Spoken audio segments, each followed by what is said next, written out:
Hey there everyone, in today's video, I'm going to show you how to download Poppy Playtime Chapter 5 on PC.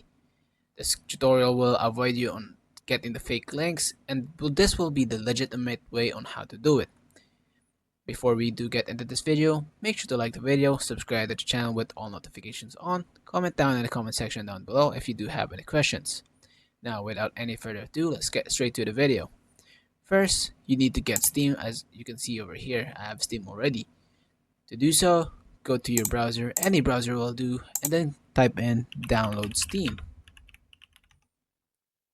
I'd recommend clicking on the first link, but we are downloading Steam, so go ahead and click on the download over here. And as you can see on this page, install Steam is at the center of this page. And also, if you do not see it on the center of the stage, you can go ahead and click on the upper right corner over here. Anyways, go ahead and click on it. Once downloaded, it will pop up on the upper right corner of your browser. Once done, go ahead and do the installation process. Once you installed, it will redirect you on signing up with an account. Make an account. Once an account is done, go ahead and sign up with your account. As you can see, I have an account over here already. And once you have an account with your Steam, basically, Poppy Playtime over here, just go ahead and type that in. As you can see, Poppy Playtime is right over here.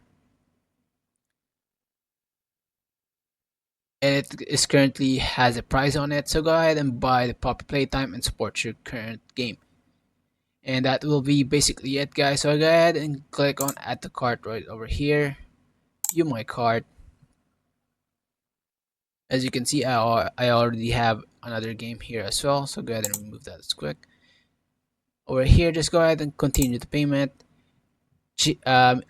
Steam has a lot of payments, so Visa, MasterCard, Gcash, and a lot of that, depending on your region. Once you click on your payment method, go ahead and click on continue, and you will be able to see your games over here. Even though I have, as you can see, Left 4 Dead over here, it is not download, but it is paid for. I can basically just install it, uninstall it to free up some games and play another game. So basically that's all for this video, guys. Thank you guys so much for watching. Have a wonderful day. Peace.